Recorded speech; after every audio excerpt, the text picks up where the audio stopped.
या बातमीपत्राचे प्रमुख प्रायोजक प्लॅटिनम मॉल इंद्रधनु सोलापूर. सोलापुरातील सर्वात प्रतिष्ठित इंद्रधनु सोसायटीचा नवीन भव्य कमर्शियल प्रोजेक्ट आता रेल्वे स्टेशनच्या अगदी शेजारी शहराच्या मध्यवर्ती ठिकाणी. दर्शक हो, आता पाहूयात एक सविस्तर बातमी. शुक्रवारी 5 डिसेंबर रोजी सोलापूर जिल्ह्यातील प्राथमिक, माध्यमिक तसंच खासगी व्यवस्थापनाच्या शाळांमध्ये कार्यरत शिक्षक आणि शिक्षकेतर कर्मचाऱ्यांनी अभूतपूर्व ऐक्याचं दर्शन घडवून आणत भव्य मोर्चाद्वारे आपल्या मागण्या मांडल्या. महाराष्ट्र राज्य शिक्षक आणि शिक्षकेतर कर्मचारी संघटना समन्वय समितीच्या वतीनं संपूर्ण राज्यामध्ये शुक्रवारी शाळा बंद आंदोलन आणि मोर्चा पुकारण्यात आला होता. या मोर्चाला सोलापूरमध्ये मोठा प्रतिसाद मिळाला. हम सब एक है, शिक्षक एकजुटीचा विजय असो अशा घोषणा देत सोलापूर येथील 4 हुतात्मा चौकातून भव्य मोर्चा निघाला. टीईटी अनिवार्यतेबाबत केंद्र शासनानं कायद्यामध्ये दुरुस्ती करून शिक्षकांच्या सेवेला संरक्षण मिळावं. 15 मार्च 2024च्या नवीन संच मान्यता निकषांमुळे अनेक शाळा बंद होण्याचा धोका निर्माण झालाय. संपूर्ण राज्याच्या शिक्षण क्षेत्रामध्ये त्यामुळे अस्वस्थता निर्माण झाली आहे. या असंतोषाला वाट करून देण्यासाठी हा मोर्चा काढण्यात आला होता. 1 सप्टेंबर रोजी सुप्रीम कोर्टाचा निकाल आल्यानंतर अनेकविध पद्धतीनं संघटनांकडून राज्य शासनाला साकडं घालण्यात आलं. देशातील अनेक राज्य सरकारांनी याबाबत पुनर्विचार याचिका दाखल केल्या, तर काही राज्यांनी केंद्र शासनाकडे शिक्षकांच्या संरक्षणार्थ अनुकूल प्रस्ताव सादर केले. मात्र महाराष्ट्र शासनानं या बाबतीमध्ये दुर्लक्ष केलंय. केंद्र शासनानं आरटीई कलम 23 मध्ये तसंच एनसीटी अधिसूचनेमध्ये दुरुस्ती करावी.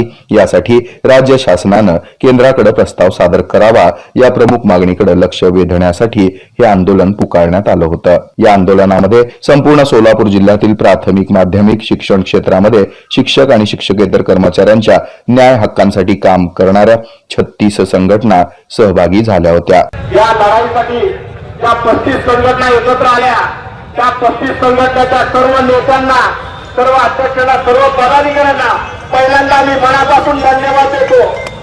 तर या ठिकाणी आपण एकजूट दाखवून या शासनासमोर ही लढाई उभी केलेली आहे की संपूर्ण महाराष्ट्रामध्ये लक्षवेधी अशी लढाई आहे. आज टीईटी सरकार निर्णय निश्चितच आमच्या शिक्षकांसाठी तुम्ही निर्णय घ्या, परंतु माझ्या शासनाला आणि त्या ठिकाणी सगळ्यांना विनंती करायची आहे की हा निर्णय घेताना जेवढे पगारदार आहेत त्यांना प्रथमतः तुम्ही निर्णय घेण्याचा धाडस घ्या आणि त्यानंतर तुम्ही टीईटी सरकार निर्णय हा शिक्षकांवर लादा. आता माने सर म्हणतात की शिक्षक हा गरीब आहे, गरीब आहे म्हणून शिक्षकांवर असे प्रयोग केले जातात. शिक्षक हा सहनशील आहे, गरीब आहे याचा विचार असं नाही. शिक्षक हा मावणे आहे, तो म्हणतो गरजेचे वाचतील ते राहावं, परंतु तो शिक्षक म्हणतो नाटाळाच्या माती हाणावी काठी.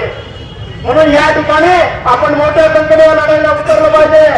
आज आपण प्रत्येक जिल्ह्यामध्ये आंदोलन आहे. पुढचं आंदोलन आपल्या दिल्लीपर्यंत असणारे लक्षात घ्या. आज हे शैक्षणिक प्रामाणिक शिक्षक वैतागलेला आहे. आज 1 दिवसाचं आंदोलन करताना शिक्षण सत्तेला पत्र करतात. मी शिक्षक महासंघाच्या वतीने आणि या समन्वय समितीच्या वतीने मी शिक्षण संचालकांना या ठिकाणी तीव्र निषेध करतो. त्यांनी किमान म्हणायला पाहिजे होता या ठिकाणी की तुम्ही अशा प्रकारचं आंदोलन शाळा बंद करू नका, परंतु तुम्ही म्हणता की 1 दिवसाचा पगार कपात करण्यात येईल. तो शिक्षकाला भीती दाखवण्याचं जो तुम्ही काम केलेलं आहे त्या संदर्भात आमचा निषेध आहे, लक्षात घ्या. हा सर्व शैक्षणिक काम आहे. विरोधचं काम असेल, आज ऑनलाईनचं काम असेल, शिक्षक बाहेर विरोधच्या कामासाठी मॅनेजर 5 येतात शाळेमध्ये 5 शिक्षक आहेत. 4 शिक्षकांना बिओची ड्युटी आलेली आहे. एका शिक्षकावर आहे, त्या ठिकाणी एक शिक्षक जातो. आमच्या शाळेत शिक्षक नाही, दुसऱ्या शिक्षकाला द्या. त्यावेळेस तहसीलदार म्हणतात की नगाला न द्या. अशा प्रकारे शिक्षकांची अवहेलना आणि अवमूल्यन केलं जाते.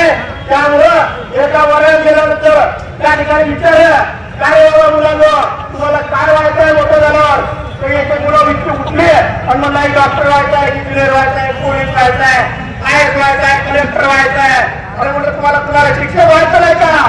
ते म्हणले नाही, तर शिक्षकाला 2 परीक्षा द्याव्या लागतात. या अशा प्रकारची जर अवहेलना करत असेल तर शिक्षक सहन करणार नाही, तो रस्त्यावर उतरेल. म्हणून अधिक नमूद अनेक जण मागण्यावर बोलणार आहेत. मी प्रथमतः आमचे खासगी संघटनेचे सर्व पदाधिकारी या ठिकाणी आले, त्या सर्वांचा प्रतिनिधी या नात्याने या ठिकाणी बोलवलं. सर्वांना मनात शिक्षकांच्या विविध मागण्यांचं निवेदन जिल्हाधिकारी यांच्या मार्फत राज्य शासनाला यावेळी सादर करण्यात आलं.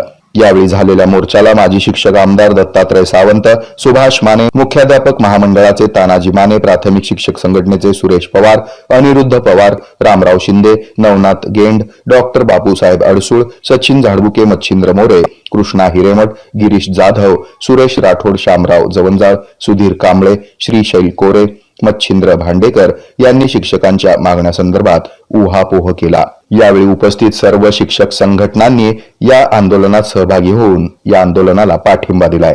चॅनलला लाईक करा, शेअर करा, सबस्क्राईब करा।